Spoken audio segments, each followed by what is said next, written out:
I think one of the main trends is that in private equity, we're seeing a specialization by region. So Michael, today we'll be discussing private equity. So we've seen a surge of interest for private equity among Central Europe. So why are we seeing this surge in private equity in Central Europe again? Well, Jessica, I think first of all, we need to look at the overall European background.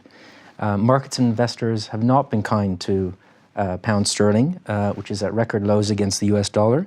Uncertainty around Brexit exists and continues to augur possibly a more difficult situation ahead as the UK negotiates with the European Union.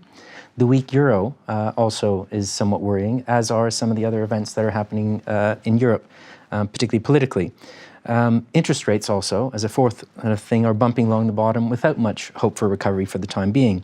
So investors are looking for opportunities outside of the UK and outside of Western Europe, which are going to bring more return and also lucrative opportunities for them. So increasingly, this money is being directed towards Central and Eastern Europe. And by that, I mean mainly Poland, Hungary, Czech Republic, but also to a large extent, particularly in the past few years, Serbia, Croatia, the Baltic states, and Slovenia.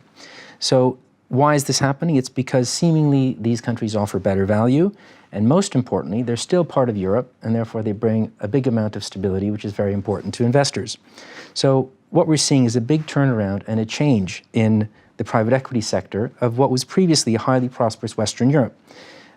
Even before recent events in the UK, European private equity flows into Europe were already marching ahead. So if we can look at this chart, which was done by Invest Europe, which was the European Venture Capital Association previously, they have numbers to 2015, which showed an increase of about 14% between 2014 and 15, up to 1.6 billion, which is the amount of private equity investment into Central Europe. And now what we're seeing, 2016 and 17, in comparison to this, is going to knock the lights out.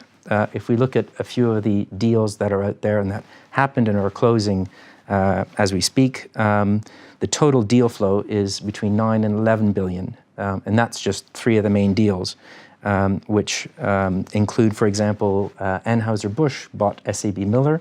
And as part of that deal, which was a $100 billion deal, they've agreed to basically sell out the European businesses, which include Poland, Czech Republic, Hungary, Slovakia, and Romania.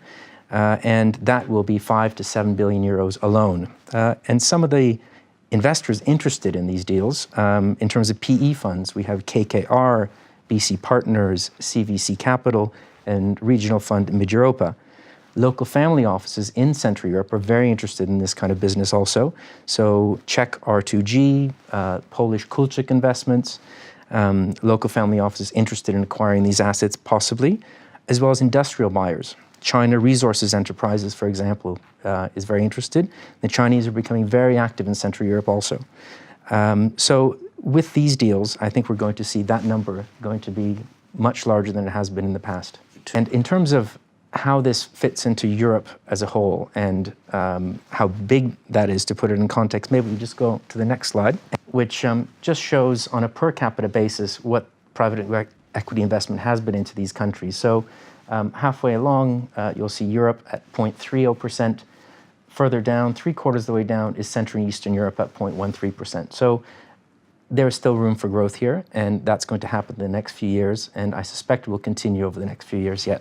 So what are some of the trends that we are seeing in this area? Very good question. I think one of the main trends is that in private equity, we're seeing a specialization by region. So global equity funds that have been prominent in America and in Europe, they were finding it somewhat difficult to do. It wasn't difficult, but it was more complicated to do business in places like some of the Central European countries because the deals weren't that big, and you needed quite a lot of manpower and staff on the ground to be able to do a deal properly. So what's basically happened is the key investors have grouped into three important groups. And the first is, I call them family office or high net worth investors. And those are entrepreneurs and local investors who have made money in core businesses. So they built these businesses over 20 years, they've sold, and are then putting that money into a fund or managed by a family office that will then invest that money into private equity deals. They generally are quite aggressive investors, minimal bureaucracy, they have very deep local knowledge, and they're funded by private individuals, so they can move fairly quickly. So how is Switzerland becoming more relevant for Central Europe? Well, Jessica, Switzerland has always been the #1 destination for wealth that's generated in Central and Eastern Europe. And this we can see on this chart, whereby Eastern Europe, almost all the wealth has been is managed in Switzerland. Switzerland's been the biggest beneficiary, and I think what we're going to see is that trend continue and in fact accelerate.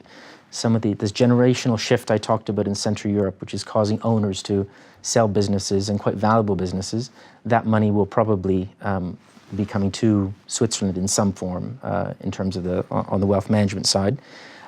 Also, there are some political little hiccups in places like Poland, where there's a populist government, not dissimilar from other places in the world, which is causing a little bit of short-term concern, and that concern is going to generate more interest in moving assets to or having assets managed out of Switzerland.